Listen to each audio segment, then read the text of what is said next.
Assalamu alaikum.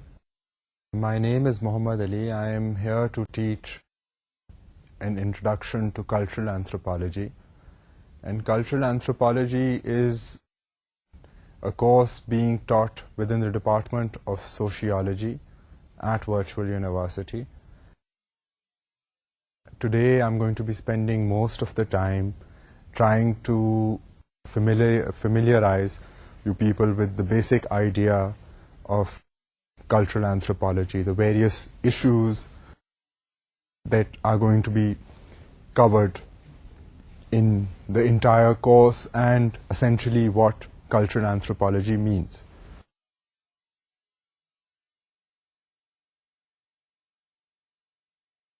Before I do this, I'll take this opportunity to briefly talk about myself. I am a development professional. I've been working for about 10 years in various capacities in the social sector in Pakistan. And the social sector, by the social sector I mean working with NGOs. You must have heard of the term NGO. And an NGO is a non-government organization. And non-government organizations work on several types of issues. They work on issues like health, education, irrigation, the livelihoods of various marginalized communities. So in this regard, one gets to travel a lot.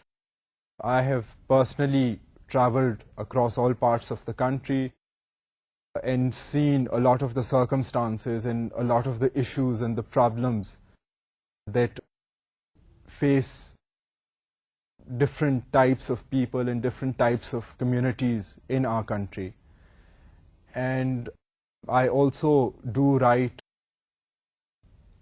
in newspapers. Currently I'm writing a column on development issues for a newspaper. So this gives me a fairly good sense of the social issues that are relevant within our country and internationally. I have studied international relations and history, and more recently I was studying development in Australia. So having said this, now I will try and go on and introduce you to the course objectives, to the specific course objectives. This course will introduce students like yourselves to the very basic and fundamental and important issues concerning the human condition. By virtue of studying cultural anthropology, you will be able to compare and contrast various differences and various similarities between different types of people, between different types of communities, between their customs, between their cultures.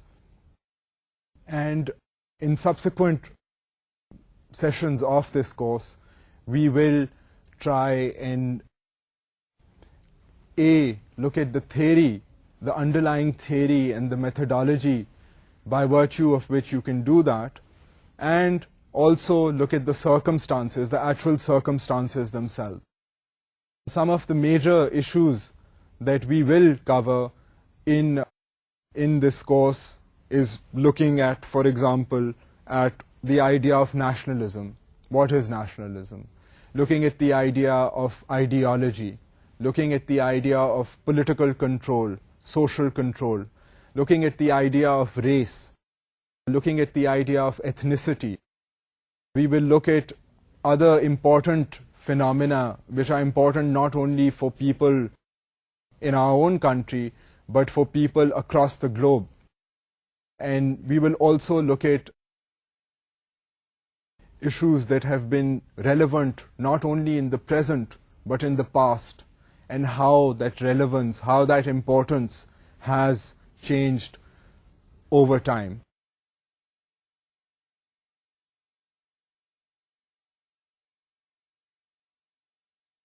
So basically now I will introduce the idea of anthropology, and in doing so I will begin by asking a very simple question, and that question is, what is anthropology and what is it that anthropologists do?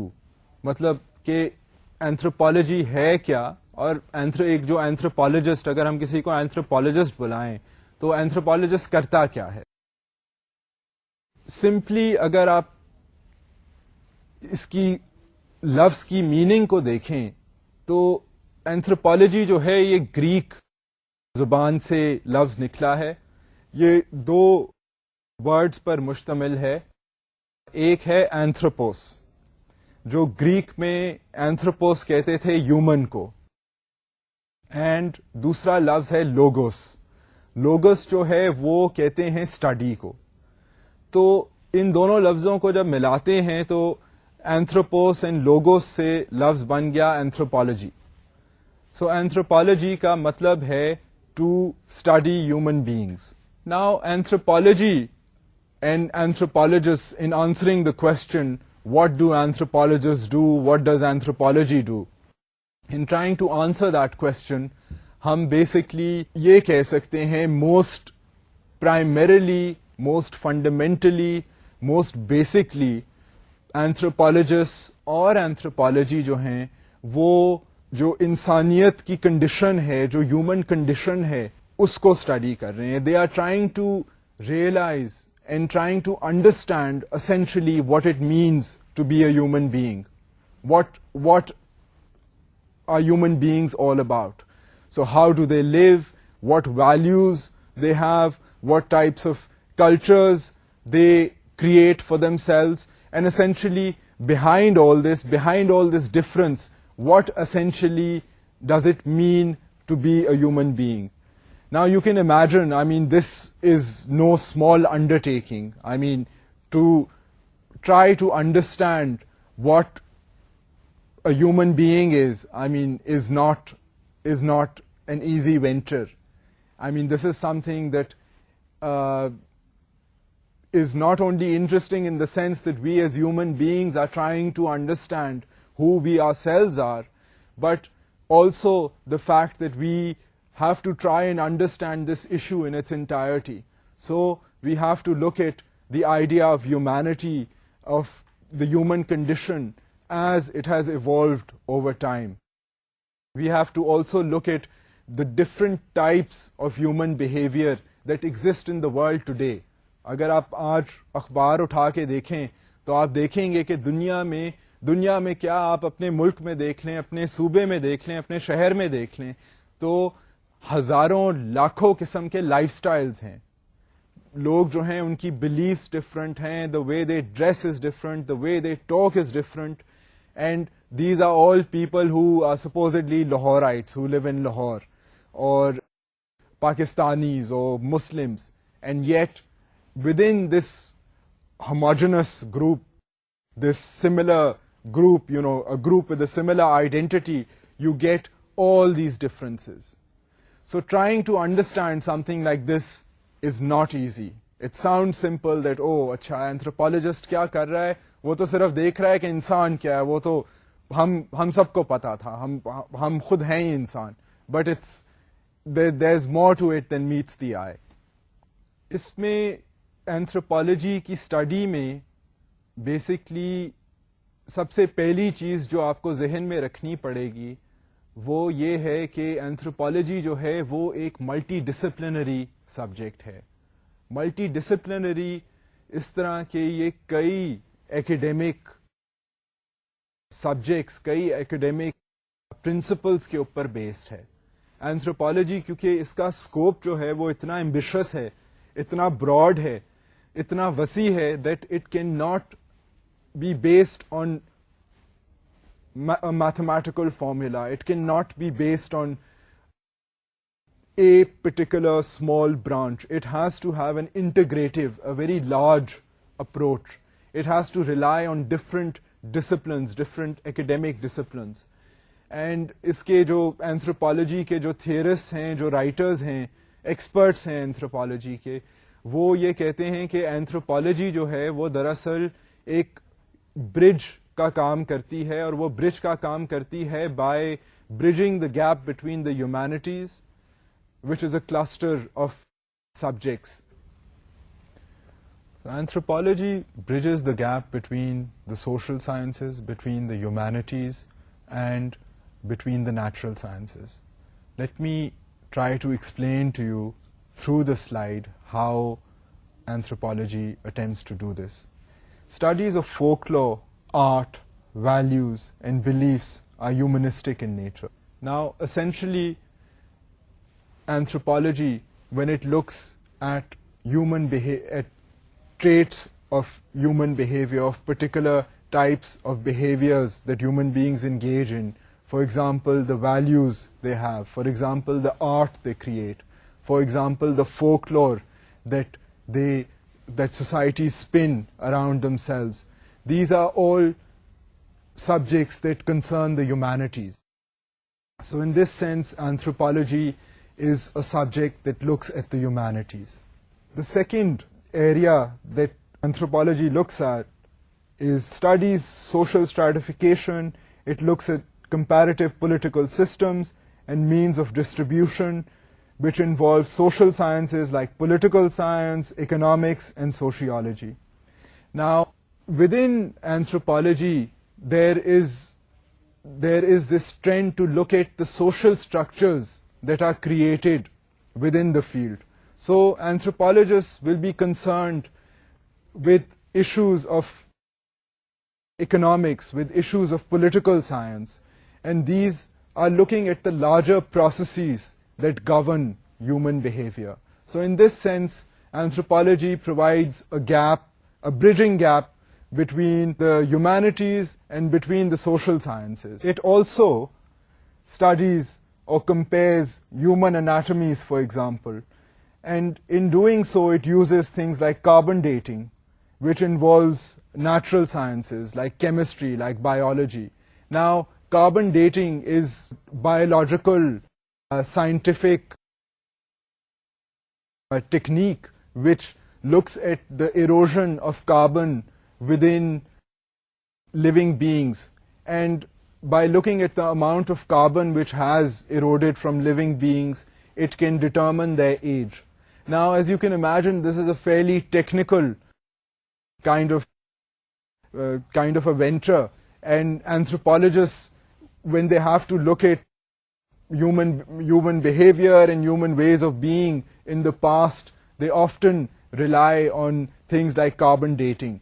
And they not only look at human beings from the past, they look at the evolutionary cycle of human beings. And for that purpose, they look at the tools, for example, that were used by human beings. They look at the seeds that human beings used to grow. They look at their evolution from other primates, and the evolution of human beings. So these are all subjects which involve hardcore, as it were, sciences. I mean, they involve use of biology, use of chemistry, and hence one can say that anthropology provides a natural link and integrates various disciplines together. And these are disciplines like the natural sciences, the social sciences, and the humanities. Now I'll talk a bit further about the idea of the various disciplines within anthropology. Since today is our first lecture to the idea of anthropology, I want to give a general flavor to introduce not only cultural anthropology, but some of the other major branches in anthropology. Physical anthropology is the study of humans from a biological perspective. Now, physical anthropology is an very important branch of anthropology. Physical anthropologists basically look at two things. They look at, like I was saying earlier, they try to look at the evolution of human beings, of the human species.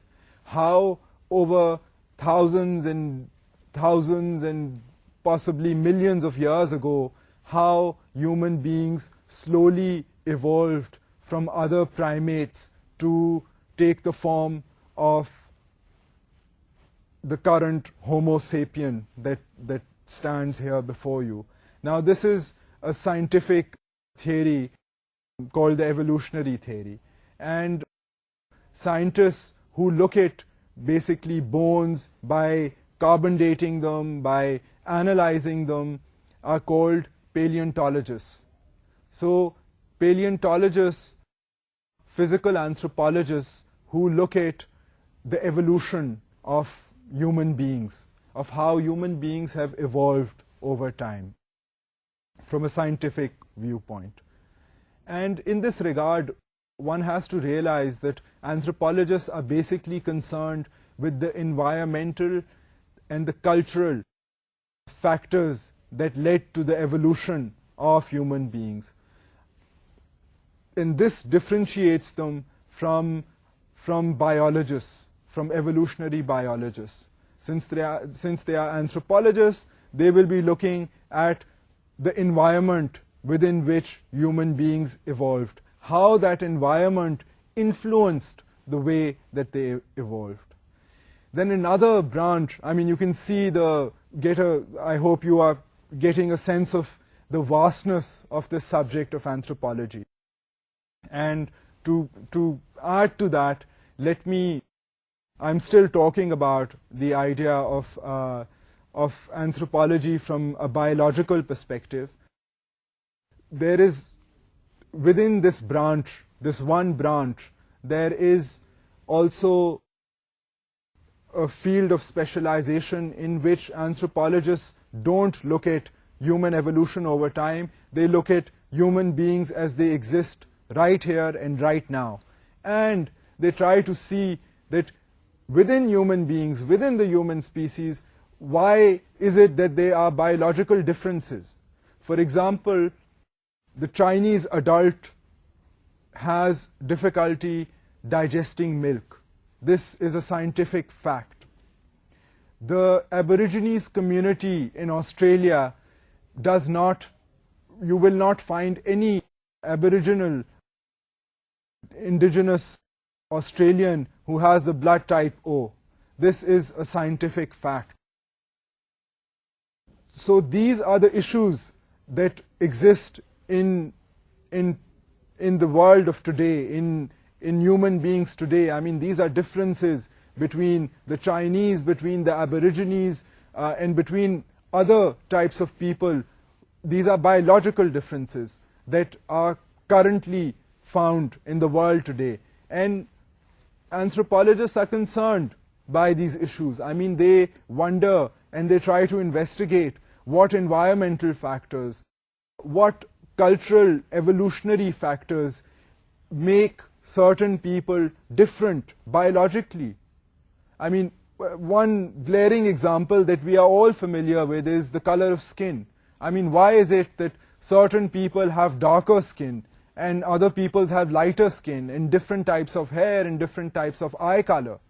Now, these are issues that these anthropologists will look at. The second branch of anthropology is archaeology. Archaeology studies lives of people from the past by examining the material culture that they have left behind. You will notice here that material, one refers to the study of archaeology, one refers to the word material culture.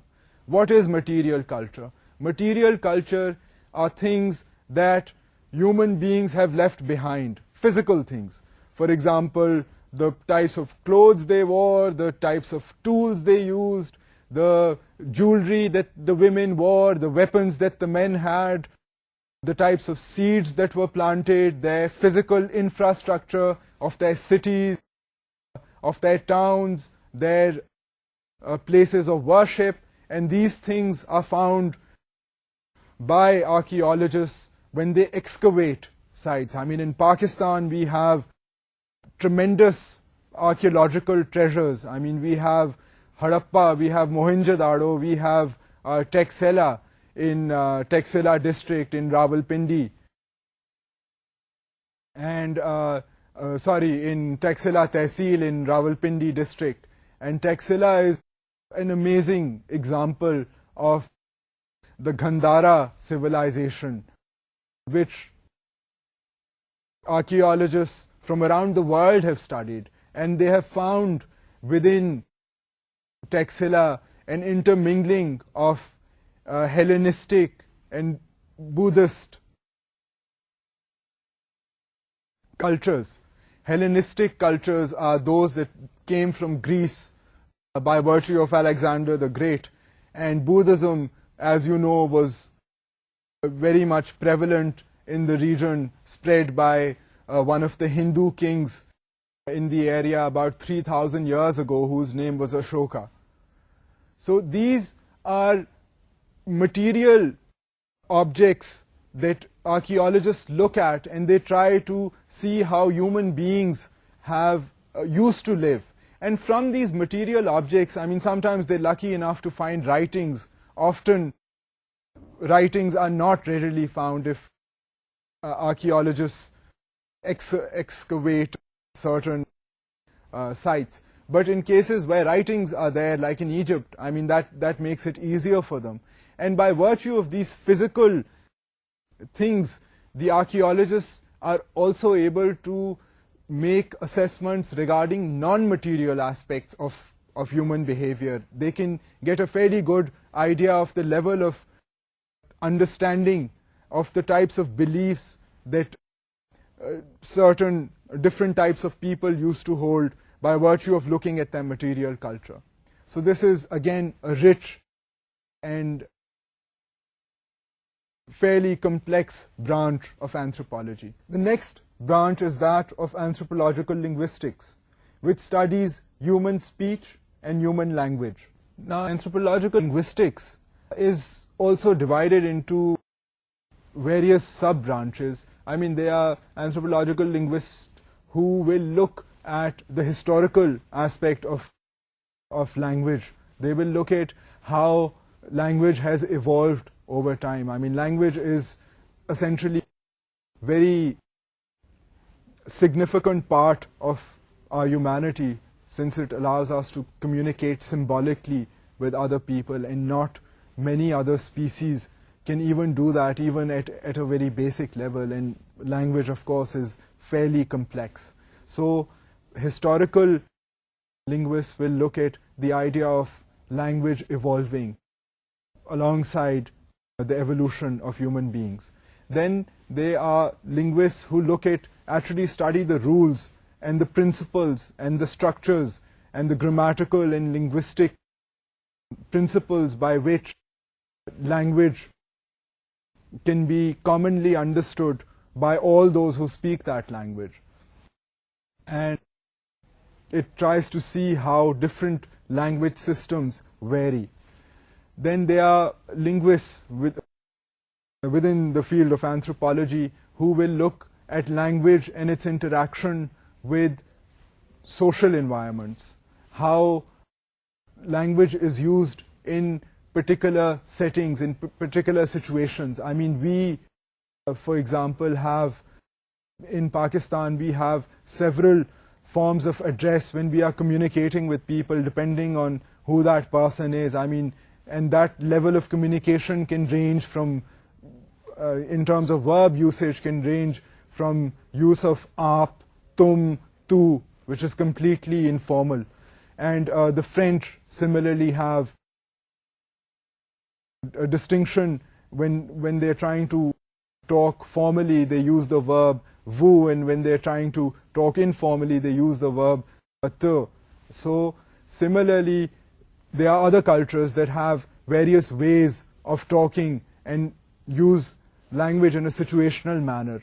And these linguists are concerned and try to see how language is used in that manner. Then finally is cultural anthropology, which studies cultural differences and similarities around the world. So having briefly described the branches of anthropology to you, now I will move on to cultural anthropology, which is the basic focus of this course. Cultural anthropology is the study of contemporary cultures and the underlying patterns of human culture derived from cultural comparisons. So anthropologists will undertake ethnographies. They will go into communities, go into the field as it is. I mean, that's the technical term for anthropologists going to study a particular culture or a particular way of being is referred to as going into the field. It doesn't necessarily mean kheti badi. I mean, it is basically, it can be within going to a particular location which is urban. I mean, it can be anthropologists study the culture of drug addicts in New York. So, I mean, that can still be referred to as going into the field. So anthropologists will undertake these ethnographies in which they will take detailed field notes, and there are various other methods that we will later talk about of how they observe particular behaviors of particular communities. And having done this, they then look at the similarities and the differences between these various cultures around the world. Areas of specialization in cultural anthropology. Urban anthropology studies the impact of urbanization on rural societies and the dynamics of life within cities. So urban anthropologists basically are concerned with the phenomena of urbanization, which is a recent phenomena in the sense that it's been ongoing since a few centuries and particularly accelerated over the last 100 years or so. And then within these last 100 years, within the last 30 years, this phenomena of urbanization has spread from the industrialized world into the developing countries. Now you have urban communities, fast-growing urban communities in places like Bombay, in places like New Mexico, in places like Rio de Janeiro in South America. And Karachi itself is a mega city. And anthropologists look at this phenomena of urbanization, and they look at how rural communities, when they shift to urban centers, how it changes them, how someone who has been working in the fields his whole life, when he moves into the city with his family, how it changes and affects his life. They also look at particular aspects of living in the city. And in this regard, in Pakistan, for example, I mean, we have this phenomena of kachi abadis, where, you know, people live in makeshift arrangements at close quarters to their places of work. And this is a phenomena that has its own culture. And there are anthropologists from developing countries which have in their scope of research, which have this as a priority to look at the lives of people who live in kachi abadis. The next branch of specialization within anthropology is that of medical anthropology.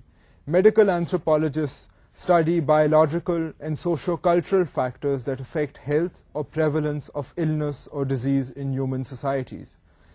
Medical anthropologists will look at particular biological, particular manifestations, implications of biological problems or issues.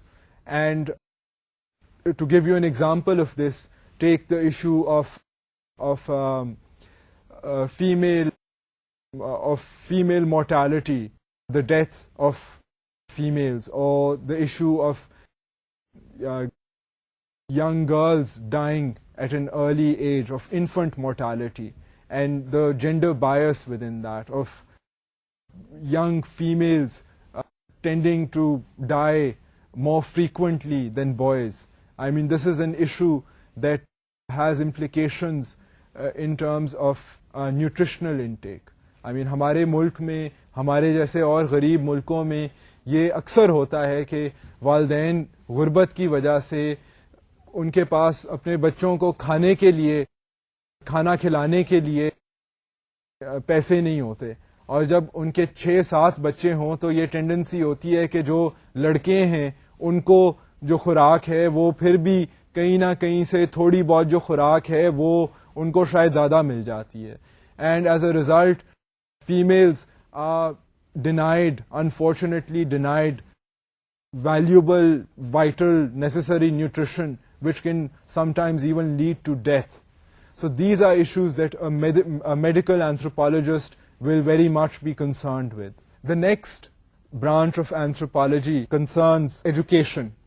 And education anthropologists study processes of learning of both formal education institutes and informal systems, which can use storytelling or experiential learning, for example. Now, education is a vital and very important aspect of life, of culture, and anthropologists look at education in two broad categories. They look at the formal schooling system and they also look at the informal schooling system.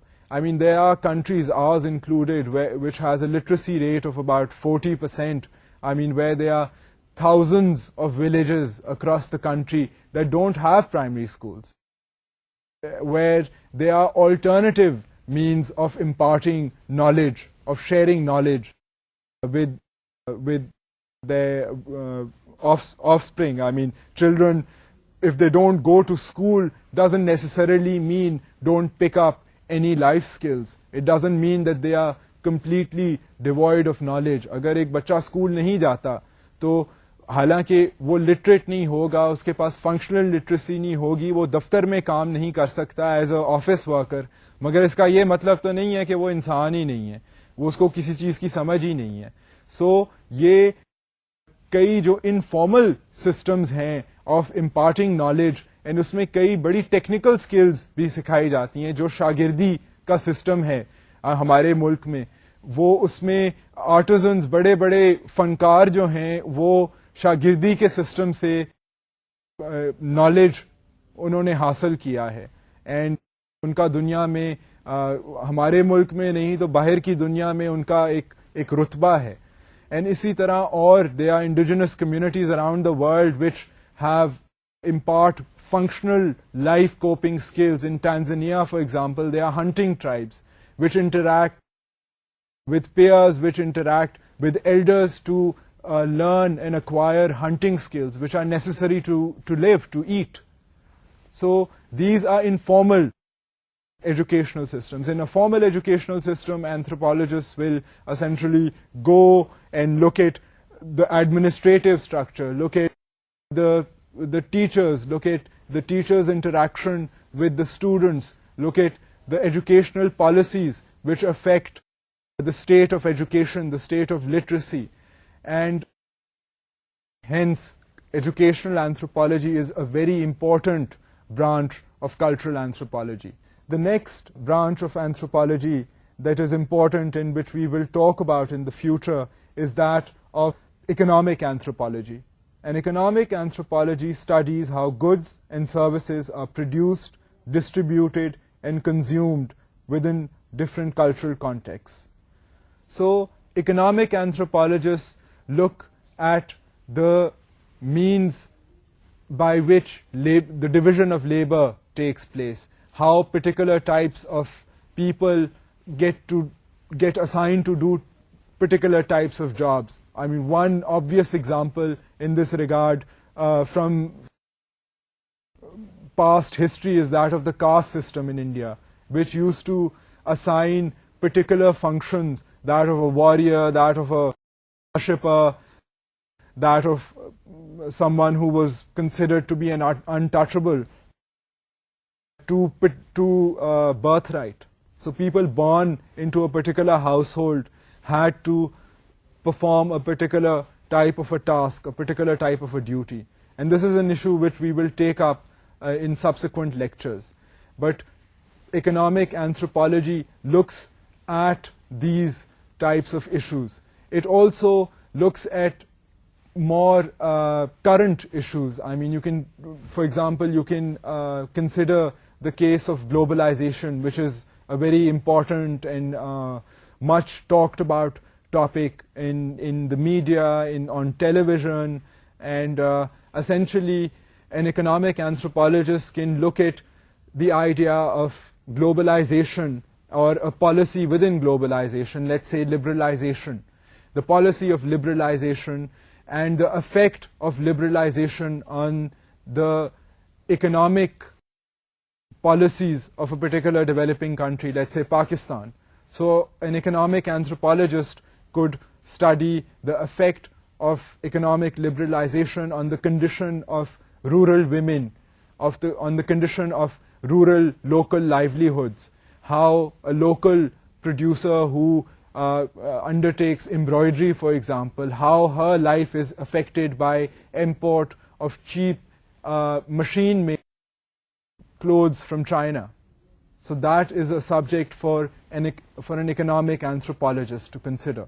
The other main branch of anthropology is that of psychological anthropology. Psychological anthropology studies relationships between cultures and the psychological makeup of individuals belonging to them.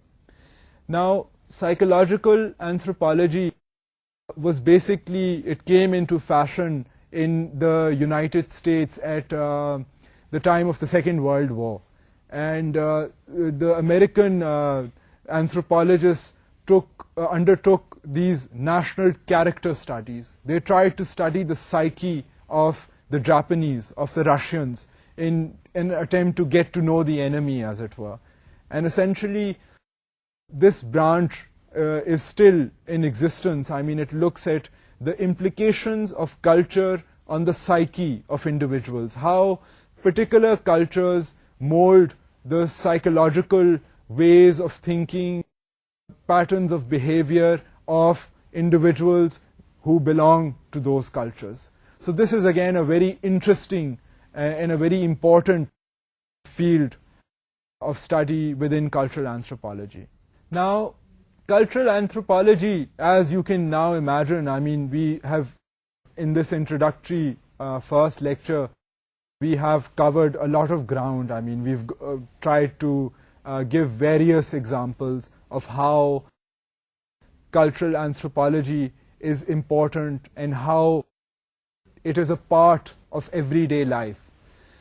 Now, in an attempt to study human behavior, one has to, by definition, take a holistic approach, an approach that looks at issues over time, over location, over space, an approach that can transcend these limitations.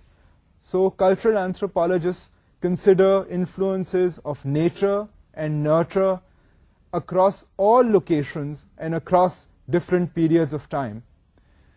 By this, what I'm trying to tell you here is that cultural anthropologists will undertake various considerations into mind. They will look at the idea of nature, of how biology, of how environmental circumstances influence human behavior.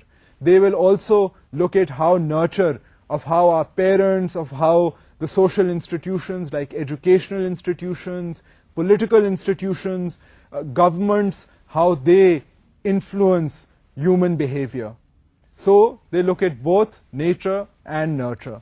Then cultural anthropology is not bound by time. It does not look at human behavior after 1947. It does not look at human behavior only in the 10th century. It looks at human behavior from the beginning of human beings. I mean, from as far possible as is possible to go. I mean, there's a paleontologist who discovers, bones from prehistoric times. He will go and investigate that evidence and try to figure out how that evidence features into the evolution of human beings. So there's no time barrier. as such. There is no locational barrier on cultural anthropology. I mean, till about 40, 50 years ago, the fashion was for Western anthropologists to go and look at exotic cultures, to go and study the Aborigines, to go and study people in Papua New Guinea, to go and look at African tribes, to come to the subcontinent and look at the lifestyle of a sadhu. But now they are anthropologists who are trained from all these countries, from all these parts of the world, who can look at their own people and who can also look at the West. And they are also Western anthropologists who look at subcultures, subgroups within their own society. So, in that sense, there is this overarching, integrative, holistic approach that is taken for a subject like cultural anthropology, which is a very ambitious and a very useful and a very relevant and important subject. Now, when various specialities of the discipline are viewed together, they provide a comprehensive view of the human condition. Like I mentioned earlier, there are a lot of specializations within cultural anthropology. I mean, there are urban anthropologists, there are anthropologists who will look at the biological aspects of human beings, and all these anthropologists essentially have, not only do they relate to disciplines outside anthropology, they also take into view and try to integrate the findings of other anthropologists. So a biological anthropologist will also be talking to a cultural anthropologist and try to see how particular bone structures, for example, were conditioned by cultural requirements. Let's say, I mean, for people who, the Afro-Americans who were subjugated due to political and social circumstances to work as slaves on plantations in America, tended to develop very muscular sort of physiques. And this has both a cultural and a biological implication. And here is a phenomena that deserves a overlapping and a cross-disciplinary approach. So, I mean, an anthropologist who specializes in biological issues and an anthropologist who specializes in cultural issues will sit down together on a table or work on the same paper to try and explain one particular phenomena. So this is an integrative approach within cultural anthropology. And this is necessary in the attempt to understand the complexities of human behavior. Now, there are two fairly generic standard responses to cultural difference. दो जो बज़ाहिर सबसे जो आम तौर पर जो सबसे कॉमन नेचुरल रिएक्शंस हैं टू डिफरेंस, जो आपको कोई चीज़ मुख्तलफ लगे तो उसमें आपके ऑटोमेटिकली दो रिएक्शंस हो सकते हैं. और जो पहला रिएक्शन है जिसके बारे में मैं वजाहत थोड़ी सी मैं करूँगा, वो कुछ ज़्यादा ही अनफॉर्चुनेटली कॉमन, और वो है ethnocentrism. Ethnocentrism is a belief that one's own culture is not only the most desirable but also superior to that of others. Now, ethnocentrism is something for which there is plenty of evidence around the world, and it's quite natural also, to try to understand the world from our own particular upbringing, background, culture, and to try and think of other people from our own viewpoints. But ethnocentrism can also be problematic if we assume a sense of superiority and we think that our culture is the best culture and people who are like us also all right, but people who are different from us are not all right. And the colonial empire and the British in particular did do this. I mean, they had a sense of superiority and they thought that only people who can behave in a certain manner which was as English as possible were, functional human beings, and people who were very different from them in terms of dress, language, and customs were savages, and they went out to sort of civilize the savages, as it were, in Africa, in most of Africa. In the subcontinent, I mean, they were somewhat impressed by the grandeur of the Mughal Empire. But in Africa, I mean, they had a very ethnocentric, overtly ethnocentric attitude. The other type of reaction to cultural difference is that of cultural relativism, which looks at the inherent logic behind different cultures and practices in the attempt to understand them. Now, cultural relativism is trying to look at the basic logic of why people behave in a particular way. For example, the Eskimo in the Arctic Circle, who are called the Inuit, there's certain groups within the Inuit who had and still probably have this custom of leaving very old people who cannot contribute to the sort of the well-being of the group. They leave them out in the cold to die. Now, this seems like an almost inhuman behavior, but from a cultural relativist position, one can try and understand that this is not sprung as a surprise on the parents. I mean, this is something that they know their whole lives, that when they grow old and can't work, they'll be left out in the cold to die. This is also done because life is so tough in the Arctic Circle. I mean, that anyone who cannot make a positive contribution to the maintenance of the group has to be cut out, because the group cannot look after that person, be it even their own parents. If they're not tough enough to survive, they will threaten the very survival of the whole group. So this is a cultural relativist position, but there's a danger here. I mean, there's an ethical danger. If you look at every circumstance, you can find compulsions for it. You can look at what Hitler did in Nazi Germany and killed 6 million Jews. I mean, there were reasons for that. There were political reasons for that. There were strategic reasons for that. But there is a bottom line beyond which one has to try and make value judgments. And also methodologically, there's a problem here. I mean, can you imagine, as a cultural anthropologist, if you go and try and only understand various cultures and the reasons why people behave in a particular way, there would be no basis of comparison. I mean, you could not have, any basis for drawing similarities, differences. You could not understand the bottom line of what it means to be a human being. So there has to be a balance somewhere within the idea of cultural relativism. Now, I will try to wrap up here the first lecture by again emphasizing the importance, the relevance of cultural anthropology. Cultural anthropology enhances understanding of differences and prevents oversimplified generalizations. So cultural anthropologists, since they see the deeper meaning of difference, they do not make generalizations. They will not say that only intelligent people are those who can speak English. I mean, that would be a generalization, a sweeping generalization. It will not say that only people who earn above 1 lakh rupees have intelligence. I mean, they will try to see differences.